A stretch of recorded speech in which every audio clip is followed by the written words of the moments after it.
बिहार विधानसभा से anti paper leak विधेयक पास हो गया है। राज्यपाल के हस्ताक्षर के बाद यह बिल राज्य में लागू हो जाएगा और इस बिल के मुताबिक अब पेपर लीक को सीरियस क्राइम माना जाएगा। विधानसभा से कानून पास होने के बाद पेपर लीक मामले के आरोपियों पर नॉन बेलेबल धाराएं लगाई जाएंगी।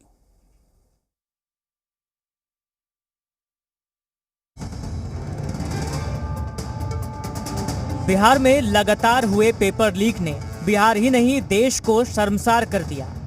बिहार की भारी किरकिरी हुई है, लेकिन अब बिहार में पेपर लीक करने वालों की खैर नहीं है। बिहार विधानसभा में anti paper leak bill pass हो गया है, जिसके तहत दोषियों को 10 साल की सजा और 1 करोड़ जुर्माने के अलावे दोषियों की संपत्ति जब्त करने का भी प्रावधान है।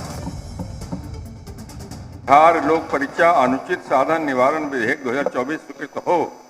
जो इसके पक्ष में वे हाँ कहें, जो इसके विपक्ष में है वे ना कहें।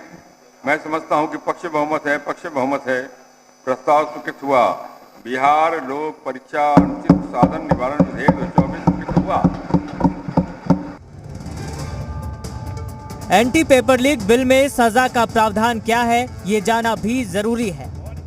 नए कानून में सजा का प्रावधान 4 साल के लिए ब्लैक लिस्ट किए जाएंगे संस्थान। 10 लाख से 1 करोड़ तक का जुर्माना। आरोपियों पर लगाई जाएगी नॉन बेलेबल धाराएं। पेपर लीक में शामिल व्यक्ति या संस्था को 3 से 10 साल की सजा।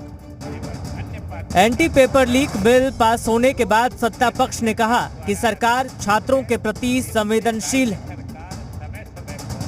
बिहार सरकार छात्रों के प्रति, युवाओं के प्रति संवेदनशील है और निश्चित रूप से कठोर कानून हम लोग लाएंगे। परीक्षा में किसी प्रकार की नकल होगी और उस नकल के कारण कोई भी बच्चा प्रभावित होगा, ऐसे नकलची लोगों के ऊपर ठोस कार्रवाई करने के मूड में बिहार की सरकार है। उससे जो है सब लोग, जो विरोधी लोग कुछ बोल रहे थे कि फलाना बात चिलाना बात, तो सब लोगों का जो गलत करने वाला है वो गलत करने वाला फंसेगा और जो सही होगा सो दूध की तरह निकल करके बाहर आएगा।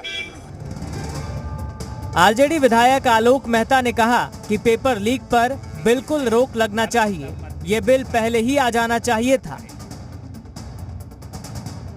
बिल्कुल रोक लगना चाहिए और ये पहले से होना चाहिए था। ये बहुत देर से ये, लेकिन सबसे बड़ी बात है नियत की। सिस्टम में पिलफरेज क्यों छूट जाता है? नियम तो बहुत सारे बने हुए हैं और उसके बावजूद अपराध पर अपराध हुआ चला जा रहा है। ये किसी से छुपी हुई बात थी कि लंबे समय से ये गोरख धंधा चल रहा था। एंटी पेपर लीक बिल सदन में पास तो हो गया, लेकिन इसके बावजूद कांग्रेस ने सरकार पर वादा खिलाफी का आरोप लगाया। ये सरकार की वादा खिलाफी है और जिस तरीके से ये लोग अपना वक्तव्य दे रहे हैं, विगत 60 सालों में कोई पेपर लीक नहीं हुआ है, ये तो प्रमाण है। सुप्रीम कोर्ट ने संज्ञान ले रखा है। पेपर लीक पर कानून बिल्कुल सही है, देखना होगा इसका असर कितना होता है। पटना से रुपेंद्र के साथ ब्यूरो रिपोर्ट, जी मीडिया। बजट पर बवाल जारी है। जी हां, केंद्रीय वित्त